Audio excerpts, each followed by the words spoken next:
पूरी तरह से टूट चुकी थी। आंसू थे कि रुक ही नहीं रहे थे और मैं भी इन्हें कहाँ रोकना चाह रही थी। एक ऐसा सैलाब जो मुझे दर्द की चुभन से बहुत दूर ले जाए, पर ये चाहकर कब किसी की पूरी हुई है जो मेरी होती। सवालों के घेरे में बंद कर पांव उलझ गए और थम गई मैं।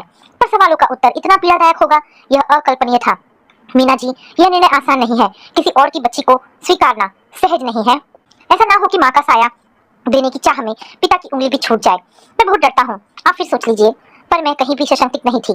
मेरी ममता तो तभी हिलोरे मारने लगी थी जब रीमा को पहली बार देखा था। दादी की गोद में सिमटी वह दूध मुही बच्ची स्वयं को सुरक्षा के कवच में घेरे हुए थी। वह कवच जो मेरे अरुण से 7 फेरे लेने के बाद और रीमा की माँ बनने के बाद भी न टूटा। माँ, आप रीना को मुझे दे दीजिए, मैं इसे सुला दूंगी। आप आराम से मौसी जी से बातचीत कीजिए। नहीं मीना, तुम रीमा की चिंता मत करो। जाओ देखो अरुण को किसी चीज की जरूरत तो नहीं। ठीक है माँ। इससे अधिक कुछ नहीं कह पाई। कमरे से बाहर निकली तो मौसी जी की आवाज सुनकर पाँव वहीं थम गए। ये क्या सरला, तूने रीमा को मीना को दिया क्यों नहीं? जब से आई हूँ देख रही हूँ तो एक पल के लिए भी रीमा को खुद से दूर नहीं करती। इस तरह तो रीमा कभी मीना से जुड़ नहीं पाएगी। आखिर वो उसकी माँ है, माँ नहीं सौतेली माँ। कैसे सौंप दूं अपने कलेजे के टुकड़े को पराए हाथों में? रेखा को वचन दिया था कि मैं उसकी बच्ची का ख्याल रखूंगी। तो तूने अरुण की दोबारा शादी क्यों की? दीदी, अभी अरुण की उम्र ही क्या है, सारा जीवन पड़ा है उसके सामने। तन मन की जरूरत तो पत्नी ही पूरी कर सकती है। अब दोनों मिलकर अपनी गृहस्थी संभाले। और रीमा? ना दीदी, रीमा उनकी जिम्मेदारी नहीं है। उसकी दादी भी मैं और माँ भी मैं। अपनी बच्ची को सौतेलेपन की हर छाया से दूर रखूंगी। सरला, तू ये ठीक नहीं कर रही। दीदी, ठीक और गलत का हिसाब आप रखो। आज तक कौन सी सौतेली माँ सगी हुई है जो मीना होगी? ठीक है सरला, तुझे जो उचित लगे वह कर, पर देखना तेरी ये सोच एक दिन रीमा को ही सबसे ज्यादा नुकसान पहुंचाएगी। मौसी जी कमरे से बाहर आ गई तो यही खड़ी थी मीना। मुझे देखकर मौसी जी एक पल को सकपका गई, फिर संभलते हुए बोली, तू परेशान मत हो, समय सब ठीक कर देगा। उस समय के इंतजार में एक एक दिन बीतने लगा, पर जैसे बंद मुट्ठी से रेत सरक कर बिखर जाती है, माँ के दिल के बंद दरवाजों से मेरी ममता टकरा कर लौट जाती। मैं तुम्हारे दर्द को समझता हूँ मीना, पर क्या करूँ, माँ का व्यवहार मेरी समझ से परे है। उन्होंने तो मुझे भी रीमा से दूर कर दिया है। जब भी मैं रीमा को गोदी में लेता हूँ वे किसी न किसी बहाने से मुझसे मुझसे वापस ले लेती हैं। क्या मेरा मन इससे आहत नहीं होता? पर क्या करूँ, अरुण मुझे इस घर में आए 6 महीने हो गए हैं और मुझे वह पल याद नहीं जब रीमा को मैंने अपनी गोद में लिया हो। माँ क्यों नहीं समझती कि रिश्ते बांधने से बनते हैं? क्या यशोदा माँ, तुम खुद को समझा रही हो या मुझे? तुम भी जानती हो कि तुम्हारी ये उपमाएं निरर्थक है। अरुण की बात सुनकर मैंने चुप्पी ओढ़ ली। धीरे धीरे समय सरक रहा था और मैं माँ की कड़ी पहरेदारी में अपनी ममता को अपने ही आंचल में दम तोड़ते हुए देख रही थी। मेरी बेबसी पर शायद ईश्वर को तरस आ गया। माँ, बधाई हो, आप दादी बनने वाली हैं, उत्साह भरे लहजे में अरुण ने कहा। मैं तो पहले ही दादी बन चुकी हूँ, तू तो मीना को बधाई दे। चल अच्छा हुआ, अब कम से कम मेरी रीमा से झूठी ममता का नाटक तो बंद करेगी। माँ के स्वर की कटुता दीवारों को भेदती हुई मुझ तक पहुंची और एक पल में ही खुशी के रंग स्याह हो गए। राशि अपने जन्म के साथ मेरे लिए ढेर सारी आशाएं भी लाई। अरुण, अब देखना माँ कितना भी चाहे पर रीमा अपनी बहन से दूर नहीं रह पाएगी। काश ऐसा हो, अरुण ने ठंडे स्वर में कहा। जानती थी मैं कि अरुण का विश्वास डगमगा चुका है। पिछले 3 सालों में उन्होंने अपनी बेटी के पास होते हुए भी दूर होने की पीड़ा को झेला है। खुद को समझाते समझाते अरुण थक चुके हैं। अरुण की माँ को जब मैं समझ पा रही हूँ तो माँ क्यों नहीं? 9 महीने अपने खून से सींचा है उन्होंने अरुण को, फिर क्या अपने बेटे को जाने अनजाने दुख पहुंचा रही है? क्या सोच रही हो मीना? राशि कब से रोए जा रही है। आई एम सॉरी, मैंने राशि को अरुण की गोद से लेकर सीने से लगा लिया। राशि का स्पर्श मेरे तन और मन को तृप्त कर गया, पर मन का एक कोना अब भी आशा और निराशा के बीच हिचकोले खा रहा था। रीमा बेटा, इधर आओ, देखो तुम्हारी छोटी बहन। रीमा राशि को दूर से ही टुकुर टुकुर देख रही थी, पर मेरी आवाज में इतनी ताकत कहाँ थी कि वह रीमा को अपने पास बुला सके। रीमा बिना कुछ बोले मुड़ गई और मैं अपनी भावनाओं को शब्दों में पिरो ही नहीं पाई। माँ के जीवन का एकमात्र ध्येय था रीमा को असीम स्नेह देना। क्या कभी ममता भी नुकसानदायक हुई है? यह एक ऐसा सवाल है जिसका जवाब हाँ या ना में देना कठिन है, पर एक बात निश्चित है कि अगर ममता अपनी आंखों पर पट्टी बांध ले तो बच्चे के लिए घातक बन जाती है।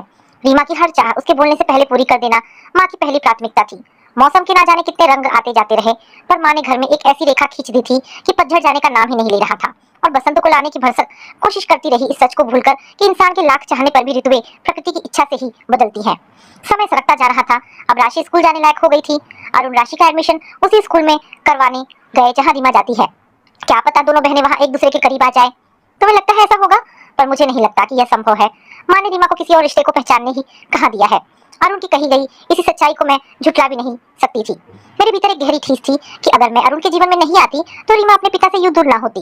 इस ग्लानि से मैं तभी मुक्त पा सकती थी जब रीमा हमें अपने जीवन से जोड़ ले, और राशि ही मुझे वह कड़ी नजर आ रही थी, पर यह इच्छा प्रकृति ने ठुकरा दी। मम्मा, दीदी लंच टाइम में मुझसे बात नहीं करती, वे मुझे देखकर चली जाती है। मम्मा, दीदी ऐसा क्यों करती है? मेरी फ्रेंड की दीदी तो उसे बहुत प्यार करती है, अपना टिफिन भी शेयर करती है। दीदी मुझसे गुस्सा क्यों है? क्या समझाऊं, कैसे समझाऊं, समझ नहीं आ रहा था। दीदी आपसे नाराज नहीं है बेटा, वे कम बोलती है ना इसीलिए। मेरे इस जवाब को सुनकर राशि कुछ और पूछे बिना किचन में चली गई। अरुण कल तुम मेरे साथ बाजार चलना, रीमा के लिए कुछ कपड़े लाने हैं। माँ पिछले महीने ही तो क्या हुआ? बच्ची को पहनने ओढ़ने का शौक है और तू जो कल राशि के कपड़े लेकर आया है। माँ नर्सरी क्लास में यूनिफॉर्म नहीं है इसलिए लाना जरूरी था, वरना वह तो रीमा के पुराने कपड़े पहनती आ रही है। तो इसमें अनोखी बात कौन सी हो गई? हर छोटा बच्चा बड़े भाई बहन के कपड़े पहनता है। खबरदार जो मेरी बच्ची के साथ भेदभाव करने की कोशिश की। माँ तो सौतेली है ही, अब बाप भी। माँ यह कहते हुए बरामदे में चली गई। अरुण बुद्ध बने माँ को जाते देखते रहे। अरुण तुम माँ की बात को खामोशी से मान लिया करो। देखो अब तुम्हारा मन भी दुखी हुआ और माँ को भी गुस्सा आ गया। मीना क्या इस घर में स्थिति किसी से छिपी है? तनख्वाह का एक बड़ा हिस्सा तो घर की किस्तों में ही निकल जाता है और ये कैसे संभव है कि रोज रोज। अरुण के स्वर की पीड़ा मेरे मन को बींध रही थी, पर क्या करूं? अपनी बेबसी और लाचारी पर कभी कभी गुस्सा आता। मन करता कि माँ से चीख चीख कर कहूं कि वे घर को 2 हिस्सों में बांट दे। किस अधिकार से उन्हें कुछ कहती? उन्होंने तो ना तो मुझे अपनी बहू माना और ना ही रीमा की माँ। माँ रीमा के जितने करीब थी उतनी ही राशि से दूर। दादी और दादी के द्वारा दी गई अवहेलना राशि के भीतर घाव कर रही थी। ये सच मेरी पीड़ा को गहराया जा रहा था। समय की सुइयां टिक टिक करते आगे बढ़ती गई। धीरे धीरे न केवल राशि के घाव भर गए बल्कि उसे अपने और रीमा के बीच का अंतर भी समझ में आ गया। माँ आपने रीमा का रिजल्ट देखा है? 3rd division. तो क्या हुआ? तुझे नौकरी करवानी है क्या उससे? माँ आप क्यों नहीं समझती कि पढ़ने लिखने का संबंध सिर्फ नौकरी करने से नहीं है। विद्या अच्छी समझ और सोच देती है। अरुण यह भी खूब रही, तू बता मैं तो अनपढ़ हूँ तो क्या मुझ में अच्छी सोच और समझ नहीं है? माँ की इस बात को सुनकर अरुण चुप हो गए, पर मैं जानती थी कि उनका मन भीतर ही भीतर चित्कार कर रहा था। कुछ देर की खामोशी के बाद वे बोल पड़े। माँ आज से रीमा को मीना पढ़ाएगी। बहुत हो गया यह पढ़ाई लिखाई का रोना। जितना पढ़ना है खुद पढ़ लेगी और अगर तुझे ज्यादा चिंता है तो घर पर ही इसका ट्यूशन लगा दे। ठीक है ऐसा ही सही। अरुण ने समर्पण कर दिया। दूसरे दिन से रीमा को पढ़ाने के लिए ट्यूटर आने लगी। सिर्फ 2 दिन बाद ही माँ बोली, अरुण रीमा को वह टीचर पसंद नहीं है, बात बात पर डांटता है।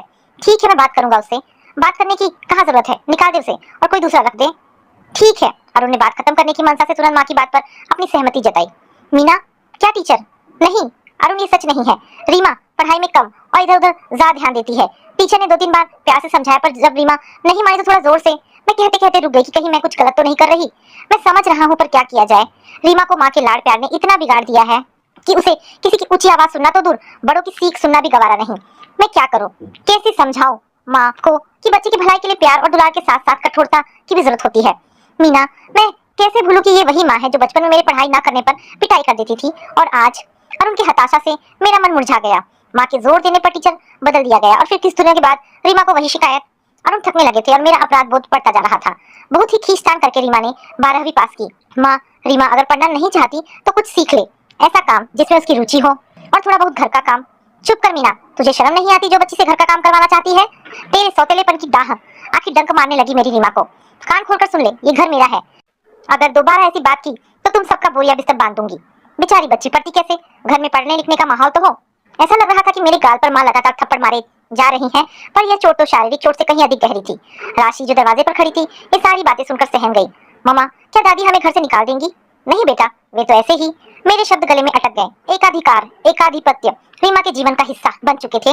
राशि मेरे लिए चाय बना दे, राशि पानी ला, मेरा सूट प्रेस कर दे, राशि। रीमा के आदेशात्मक स्वर पूरे घर में गूंजते रहते और राशि कभी कभी झुंझला जाती। राशि रीमा तुम्हारी बड़ी बहन है और बड़ों का काम हमें खुश होकर करना चाहिए। पर मम्मा दीदी तो बड़ों का काम नहीं करती, दादी तक उनका काम करती है। वह दरअसल राशि मेरे जवाब से संतुष्ट हो सके मैं ऐसे शब्दों को ढूंढ ही रही थी कि रहने दीजिए, जानती हो दादी को रीमा दीदी का काम करना पसंद नहीं। एक दिन अरुण तेरी मौसी का फोन आया था, रीमा के लिए रिश्ता बताया है, शाम को जल्दी घर आ जाना। लड़के वालों के घर चलकर रिश्ते की बात चलानी है। रीमा की शादी कैसे निभाएगी रीमा शादी के उत्तरदायित्वों को? समझौता, त्याग, समर्पण, ये शब्द तो रीमा के शब्दकोश में है ही नहीं और इनके बगैर परिवार के दायित्वों का वहन नहीं किया जा सकता। कहीं रीमा जिम्मेदारियों से नहीं। मैं क्या सोचने लगी, मैंने स्वयं को धिक्कारा। माँ और अरुण को घर और वर दोनों पसंद आ गए। अरुण राज करेगी हमारी बेटी वहाँ, पैसों की तो कोई कमी ही नहीं है। तभी तो समधन जी ने दहेज के लिए साफ मना कर दिया। माँ खुशी से फूली नहीं समा रही थी। पर माँ उन्होंने ये भी तो कहा था कि रीमा घर की बड़ी बहू बनकर सारे घर को संभाल ले। क्या रीमा संभाल पाएगी? मैंने पहली बार ऐसा बाप देखा है जो अपनी बेटी के अवगुण ढूंढ रहा है। माँ बाप तो वे होते हैं जो बच्चों के अवगुण होने पर भी उसे ढक दे, पर तू क्यों ऐसा करेगा? आखिर मीना की छाया का असर तो आएगा ही। माँ के इस तीखे प्रहार से अरुण सुन्न हो गए और मैं हमेशा की तरह आंसू के सैलाब में बहकर इन प्रहारों से दूर बहने की नाकाम कोशिश करने लगी। वो घड़ी भी आ गई जब रीमा घर से विदा हो गई। ऐसा लगा माँ ने पहली बार खुली हवा में सांस ली हो, जैसे कह रही हो कि देख रेखा, मैंने तेरी बच्ची को सौतेली माँ की छाया से कितना दूर रखा है। मेरी बेचैनी रीमा के जाने के बाद बढ़ गई थी। हर समय मन शंकाओं से घिरा रहता था। आखिर वही हुआ जिसका डर था। अभी रीमा की शादी को 2 महीने भी नहीं बीते थे कि एक दिन सुबह सुबह रीमा घर आ गई। दादी दादी वो दौड़ती हुई माँ के कमरे में पहुंची। अरुण और मैं भी उसके पीछे पीछे भागे। दादी, मुझे उस घर में नहीं रहना। आदर्श की मम्मी बात बात पर चिल्लाती हैं और मेरी ननद और देवर दिन भर मेरे कान खाए रहते हैं। कभी चाय बनाओ तो कभी घर की सफाई करो। क्या मैं नौकरानी हूँ? तुम चिंता मत कर लाडो, मैं बात करूंगी उन लोगों से। तू जा नहा धोकर आराम कर ले। रीमा के कमरे में जाते ही माँ बोली, मैं जानती थी ये सब होगा। दहेज इसलिए नहीं लिया कि घर के लिए नौकरानी चाहिए। अरुण, चल उस दामाद को फोन मिला, खबर लेती हूँ उसकी। अरुण कुछ कहते कि दरवाजे पर घंटी बजी। देखा, सामने आदर्श था। मम्मी, रीमा आई है क्या? हाँ बेटा, क्या तुम्हें बिना बताए? जी मम्मी। अरुण और माँ भी कमरे में आ गए। बेटा, तुम्हारे और रीमा के बीच कुछ? अरुण के सवाल पर आदर्श का चेहरा उतर गया। मम्मी पापा, रीमा की नासमझी ने घर के लोगों को बहुत ही ठेस पहुंचाई है। इसके तानाशाही व्यवहार से मेरी मम्मी दुखी बहुत हुए हैं। क्या आप यकीन करेंगी कि यह पानी का ग्लास भी अपने हाथ से नहीं लेना चाहती? सुबह यह आंखें तभी खोलती है जब मम्मी या मेरी बहन इसके सामने चाय लेकर पहुंचे। पूरे पूरे दिन कमरे में अकेले बैठकर टीवी देखना, घर के किसी काम में हेल्प करना तो बहुत दूर की बात, अपना काम तक खुद ना करना इसकी आदत में शुमार है। हम सबको लगता था कि समय के साथ यह अपनी जिम्मेदारी समझने लगेगी, पर रीमा का यह व्यवहार अब हम सबकी परेशानी का सबब बन गया है। दुख तो मुझे इस बात का है कि पिछले 3 दिन से मेरी मम्मी की तबीयत बहुत खराब है। उनका ख्याल तो रखना दूर की बात, उनके कमरे में जाकर हाल चाल तक पूछना रीमा ने उचित नहीं समझा। मैंने जब इस बात के लिए डांटा तो ये चीख चीख कर रोने लगी। अब आप ही बताइए, क्या मैंने गलत किया? तुम बिल्कुल परेशान मत हो आदर्श, मैं तुमसे रीमा के व्यवहार के लिए माफी मांगती हूँ। जल्दी सब ठीक हो जाएगा। 1-2 दिन वह यहाँ रह ले, फिर हम खुद ही उसे लेकर तुम्हारे घर आएंगे। मेरे इस आश्वासन के बाद आदर्श चला गया, पर माँ के लिए यह सब असहनीय था। तू कौन होती है रीमा को समझाने वाली? नहीं जाएगी रीमा उस घर में, यही रहेगी इस घर में। मेरी बच्ची मुझ पर बोझ नहीं है। नहीं माँ, रीमा यहाँ नहीं रहेगी, उसे अपने घर जाना होगा। मीना, तेरी हिम्मत जो तू मेरे सामने, आखिर सौतेली माँ जो ठहरी। गुस्से से माँ दांत के किटाने लगी। माँ, क्या आप जानती हैं कि सौतेला किसे कहते हैं? दुख तो इस बात का है कि कुछ लोगों ने मिलकर माँ जैसे पवित्र रिश्ते को सौतेलेपन का तमगा पहना दिया है, पर कोई रिश्ता कभी सौतेला नहीं होता। सौतेला होता है हमारा व्यवहार, जो कभी किसी रिश्ते में निभाया नहीं जा सकता है। ये कैसी परिपाटी है? अगर माँ जन्म देने वाली ना हो तो उसे अविश्वास की दृष्टि से देखा जाए। एक जानवर के साथ जब हम कुछ सालों तक रह लेते हैं तो उससे भी घुल मिल जाते हैं, तो फिर मीना तो एक जीती जागती इंसान है। आज जो रीमा की स्थिति है उसका कारण आपका अति स्नेह है। आपने उसे इतनी गहरी छांव में रखा कि वह जान ही नहीं पाई कि जीवन का सच क्या है। माँ, क्या आपने बरगद के पेड़ के नीचे किसी पौधे को पनपते हुए देखा है? नहीं ना, आप वही बरगद की छांव है। प्यार और दुलार का मतलब यह बिल्कुल नहीं कि बच्चों को उनकी गलतियों पर डांटा ना जाए। आंखें खोलकर देखिए और सोचिए, क्या रीमा को बचपन से ही कभी उसे उसकी जिम्मेदारियों को सिखाने की कोशिश की गई? तो फिर एकाएक वह कैसे जिम्मेदार बन सकती है? अब क्या आप ट्यूटर की तरह आदर्श को भी बदल देंगी? ये क्या बकवास कर रही है मीना, तू अपनी मर्यादा में रह। माँ, मर्यादा मैं नहीं आप तोड़ रही हैं। रिश्तों की हर मर्यादा आपने रीमा के मुंह में तस दी। आज आप आदर्श के परिवार को खरी खोटी सुनाने के लिए तैयार हैं। क्या आपने रीमा को बड़ों का सम्मान करना, छोटों से प्यार करना सिखाया? जब जब अरुण या मैंने कोशिश की तो आपने हमें सौतेला कहकर दूर फेंक दिया। रीमा ने सिर्फ शासन करना सीखा, पर उसमें उसकी गलती नहीं है, क्योंकि बच्चा हमेशा अपने बड़ों के व्यवहार को अपने जीवन में अंगीकार करता है। माँ, आदर्श या उसका परिवार क्यों रीमा की हुकूमत बर्दाश्त करेगा? रिश्तों को जोड़ने के लिए प्यार और समर्पण देना होता है। हमारा जीवन हमारी ही प्रतिध्वनि है, हम जो देते हैं वही हम लौट कर आता है। आप ही बताइए, क्या शादी गुड्डे गुड़ियों का खेल है कि आज पसंद नहीं तो दूसरा ले आओ? माँ, हमारी बच्ची हम पर बोझ नहीं है, पर अपने अंतर्मन से पूछिए, क्या वाकई गलती रीमा की नहीं है? बच्चों की गलतियों को सुधारना और सही राह दिखाना ही तो माता पिता का दायित्व होता है। एक पल को मान लीजिए कि रीमा सब कुछ छोड़कर यही हमारे पास रह जाती है, तो वह करेगी क्या?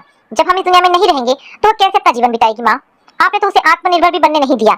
जीवन पाने से अधिक देने का नाम है। मैं हमेशा खामोश रही, पर अगर आज भी मैं चुप रहती तो मैं स्वयं की नजरों में गिर जाती। सिर्फ इस डर से कि आप मुझे सौतेली माँ कहेंगी। मैं रीमा का जीवन बिखरने नहीं दूंगी। माँ, सिर्फ जन्म देने वाली ही माँ हो ऐसा नहीं है। माँ वह भी होती है जो बच्चे का हाथ थाम उसे जीवन पथ पर चलना सिखाए, उसे अच्छे बुरे का ज्ञान कराए और इन सबसे बढ़कर जिम्मेदार और अच्छा इंसान बनाए। माँ, रीमा को अपनी छाव से मुक्त कर दीजिए, वरना माँ, मेरी बच्ची का जीवन यूं। मैं बिलक बिलक कर रोने लगी। माँ खामोश थी। उनकी चुप्पी शायद रीमा की गहरी छाव से मुक्ति और उसके जीवन की शुरुआत का